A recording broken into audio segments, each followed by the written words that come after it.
Danny Flexen here for Seconds Out. Delighted to be joined once again by my old friend, top trainer and manager, Dave Coldwell. Dave, how are you? I'm all right, mate. Thanks. How are you? Yeah, good. Made it to 2021. I mean, that's a promising start, I suppose. Yeah, it is. That's not a bad start, it is. Um, I wanted to start off, obviously, I want to canvass your opinion on a number of things, but most recently, we've seen Ryan Garcia pass his acid test, at least so far, against Luke Cambell. What did you make of the fight on Saturday night? Well, first, I enjoyed it. I thought it was a really good fight. I thought there was a lot of quality in it. I thought that Luke's work went under the radar quite a lot. I thought he did a lot of good things. I mean, it is what it is. Yeah, I mean, but I thought he did well. I thought it was a great learning fight for Ryan Garcia, but I was very impressed with Garcia. I'll be honest with you. Originally, I kind of thought, is Garcia just one of these hype jobs? You know, a step up from YouTube fighters, and then I've been impressed with his last couple of wins. I've seen how he's developing under the Reynosos, and I thought he's improving. He's improving really, really well. So I give him credit for that. But then going into this fight, when this fight was made, I thought it was too early for him. And I thought Luke's going to do the job on him. Gets out of the first 4 rounds. I think Luke wins the fight. But then the last week, 10 days before the fight, I started watching a lot more of Ryan Garcia, more of, is the background sort of stuff. Those 30 days, 40 days documentaries, his interviews, how he speaks, stuff that he was talking about, his upbringing and things like that. And I didn't realize that because I kind of had the impression that he was a bit of a spoilt sort of kid and had it easy. And I thought, he's going to, when he gets in deep waters, he's going to fold. But then listening to stuff, like he's been boxing since he was 7 and he's had, 200 fights or whatever. But stuff where I think it said something about, I believe his parents lost the home at one point and things like that. He's been through all that sort of things. So I thought when you've been through things like that, you have got minerals and you are a bit tougher than what I thought. So I kind of started swaying a little bit, but I still thought Luke gets out the first 4 rounds. We'll see. But I just thought it was a really good performance. I was more impressed because he got dropped, how he handled getting dropped and how his demeanor and what he did in his own self after having that little crisis. Because it went a little flash knockdown. He got dumped heavily. So I was really impressed with him. Yeah, I was really impressed. Where do you place him now in terms of, I saw someone yesterday calling them the FAB Four, which drew a few raised eyebrows on social media, but between him, Tank, Teofimo Lopez and Devin Haney?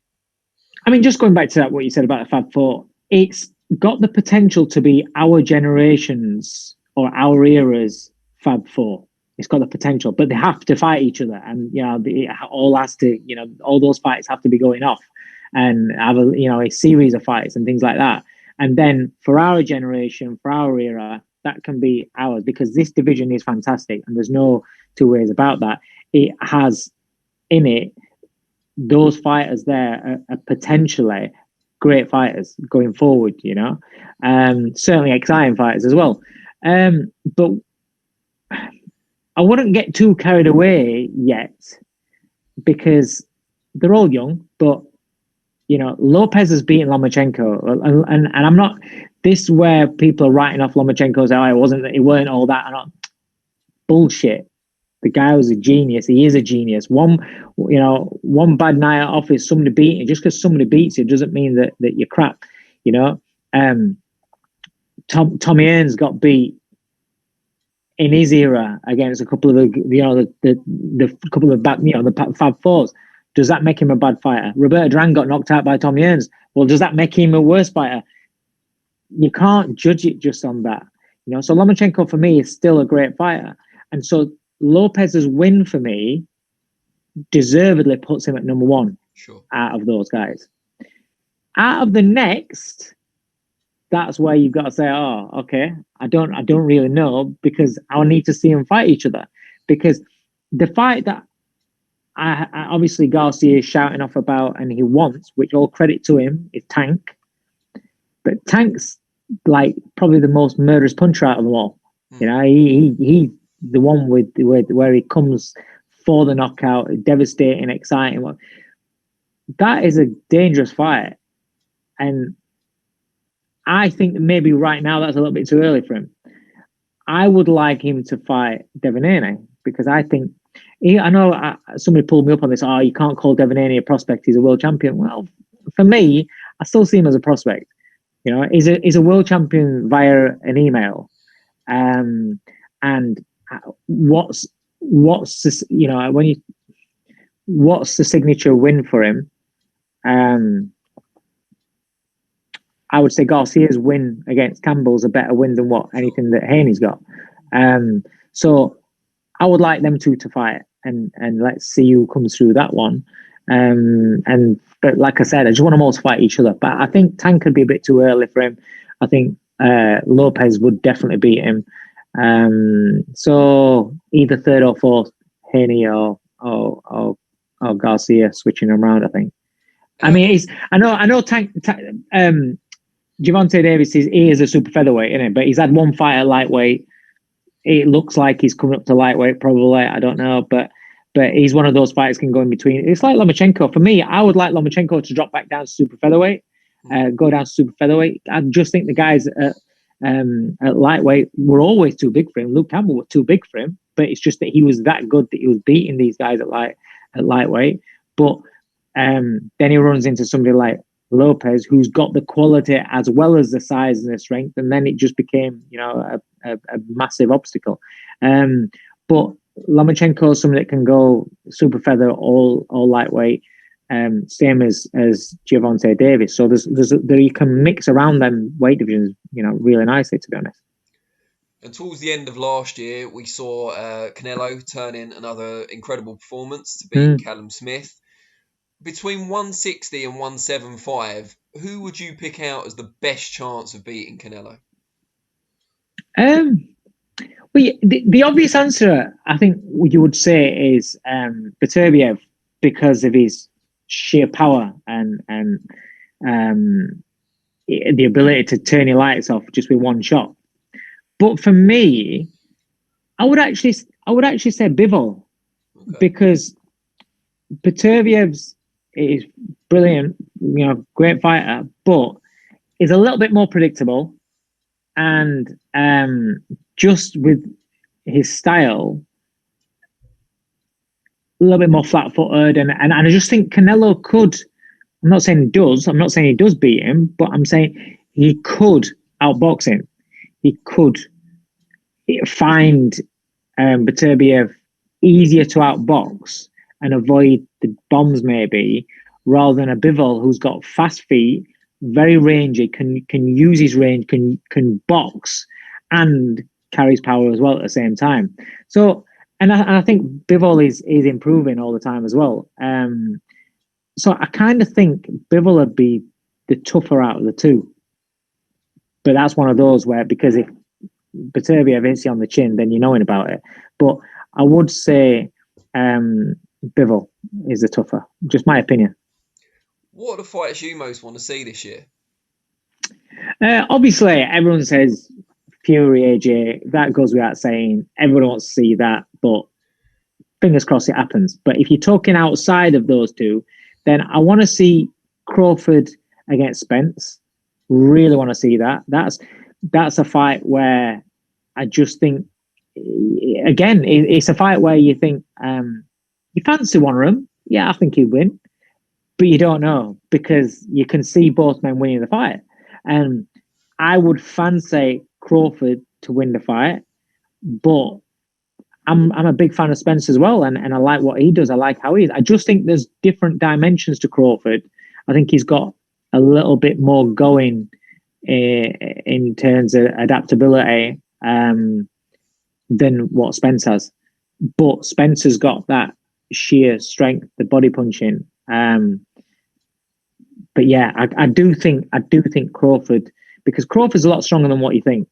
And I do think Crawford would be able to manage that, but it's a fight I want to see. Another fight that I would like to see as well, really like to see, would be Lomachenko against Gervonta Davis at super featherweight. Yeah, I think that'd be a great fight.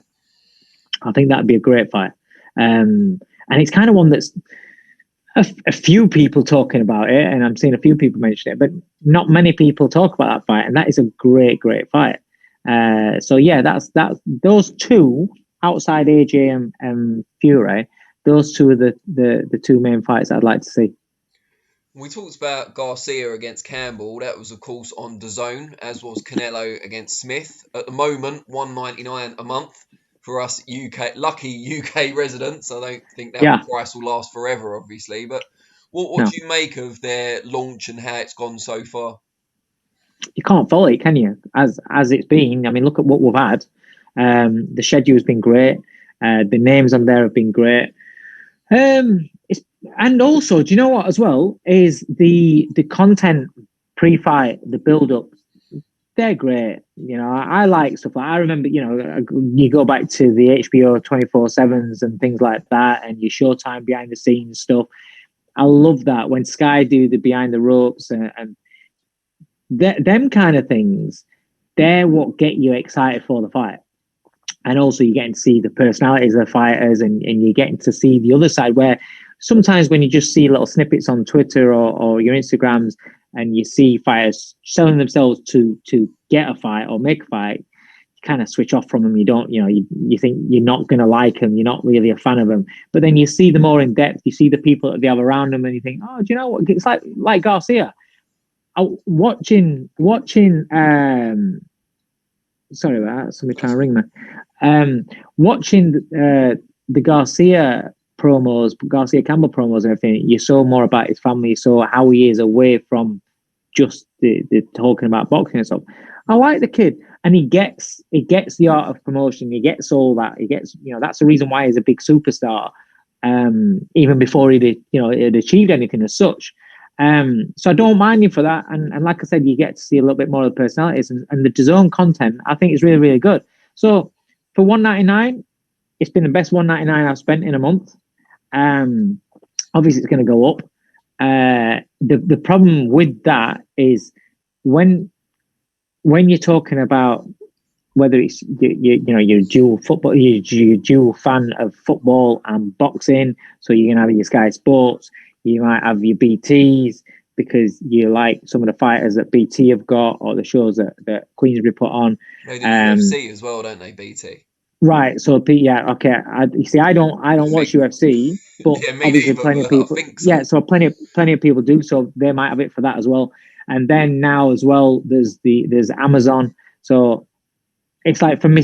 So myself, I've got Sky, I've got BT, I've got Amazon, and I've got Netflix.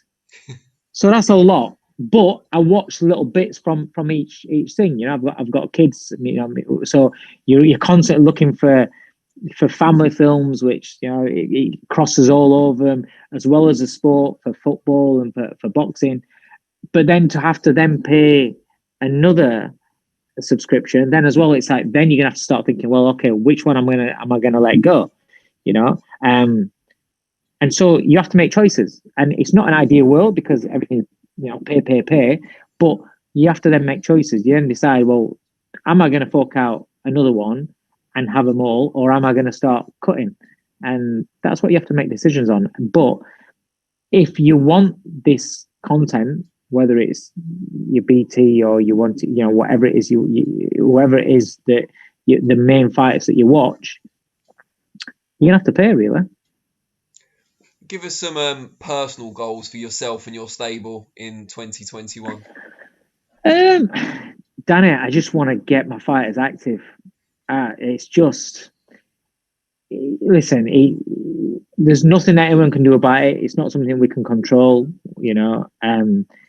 Where whoever your fighters are with, be it MTK, be it Eddie Hearn and Matchroom, and be it Frank Warren and Queensbury, the managers of those fighters are constantly pestering the promoters. And so the promoters are probably, and if it's just off a one, then you've got another, and their phones must be going nuts because everyone wants to ask the same question, but the promoters haven't got the answers because they're waiting on guys popping up on TV telling you what they can and can't do. So it's very, very frustrating times. Frustrating times for us in our gym because we've trained all the way through. We was looking at boxing at the end of January for Jordan, February for Hope. So they've trained through Christmas.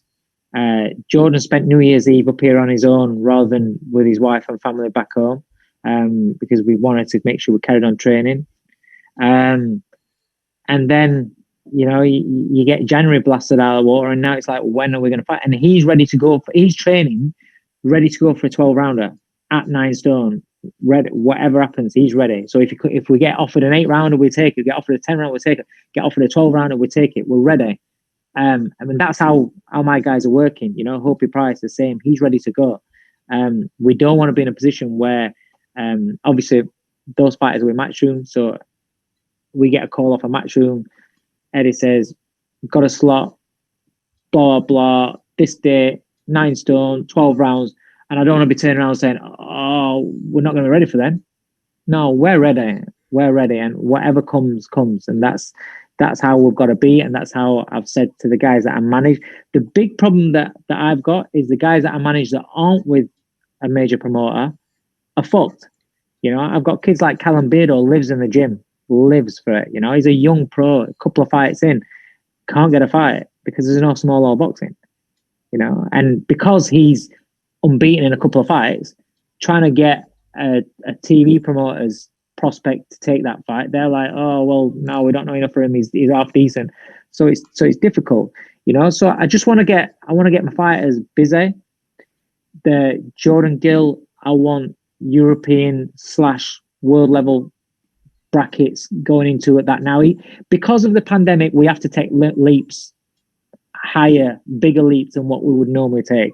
So now, ability and mentality wise, him in the gym, he is flying. The best thing that could ever happen to him was the loss followed by the illness, because that gave him a lot of time to get that sorted. And I am so proud of him and so over the moon with how he's been, that now I just want the opportunity. I want the opportunity for him. There's been talk about Isaac Lowe. Obviously, Fury and AJ gets made. Isaac Lowe, Jordan Gill is a shoo-in for that undercard, surely. Isaac Lowe's Team Fury and Jordan's part of Matchroom. So, that makes perfect sense. But we want a bigger fight. We want a big fight before that. Anyway, he's ready. He's ready to go now. Hopi Price, again, 3 fights in, but we're going to have to take bigger leaps, because we need fights. We need to take the fights, take the opportunities. And what we've said is listen, if you need to make a fight, pick up the phone. We're ready to go. Do you know what I mean? But they're two massively talented fighters, and I'm really excited about the future for those two. Lerone Richards, obviously a little bit further down, he was British and Commonwealth, so now he's going for European. We're looking at the European title avenue. So hopefully that materializes probably March. I just want to get the guys busy. Lee Wood fighting Reese Mould for the British. We're just waiting for a date on that one. That's going to happen on a Matchroom show, but we're just waiting on the dates. So there are things that I can see there. It's the same with the Amy Timlin rematch for her for the Commonwealth title. They're there, but this border control notice that January's out of the window now, and then what's going to happen with February now? We're waiting. So Eddie's waiting on the government. We're waiting on Eddie. And fighters are waiting on me. And it's just so frustrating. It really is. Yeah, it must be tough. I mean, what do you say to your fighters in this position? Obviously, you've got no answers for them in terms of when it's going to, come back to normal. But how do you keep them motivated and focused during this, pandemic? Well, a lot of the guys that I manage during the last lockdown, and then we came out of lockdown, there are a few of those guys where I did pick up the phone and said, listen, you can fight so-and-so at this weight in this amount of weeks. Oh, I'm not going to be ready. Oh, well, if I'm saying to you, be ready, and I'm saying to you, I know it's difficult, but how bad are you going to feel is if the phone goes and you've been offered a fight that you would take, but you can't because you've slammed weight on during lockdown, or how bad are you going to feel then? Is that worse than how you're going to feel just by ticking over and keep training, even though you ain't got a date? You've just listen. When I trained at Brendan's, we had Johnny Harrell, we had Fidel Castro, Neville Brown, Ryan. We had everybody, and then loads of other fighters, everything. We trained every day. We didn't have fight dates. Even those guys didn't have fight dates. They were still in the gym. And then I think Johnny won a European title at short notice, like literally a week's notice, because he was in the gym. He was always training. So it was a case of, right, okay, I can take that fight. So it's been done before. You just got to do it again now. And ultimately, each fighter out there has got that choice and got that opportunity. It's difficult and it's not nice. But some fighters are a little bit, I'm not saying necessarily my fighters, but some fighters can be a little bit impatient, and they're on the managers all the time and saying, well, what's happening? You're not doing anything for me. You're not giving up. There aren't any small boxing shows. So if you're a fighter that's not with a major promoter, a television promoter, it's very, very difficult, because we can't just magic a fight up, be it me, be it Carl Grease, Steffi Bull, anybody else that manages fighters that aren't TV promoted fighters. It's very, very difficult. And I feel so sorry for him. And this is the thing this is the danger for the sport, is that we're going to lose a lot of these fighters because they've got no light at the end of the tunnel, unless then they decide, okay, I will fight any one of the TV promoters' prospects. That's the attitude they've got to have if they want to, if they want to get some work right now. And consequently, because then they're going to be the opponent, they've got to be ready, because they're probably not going to get 10-week camp, 8-week camp.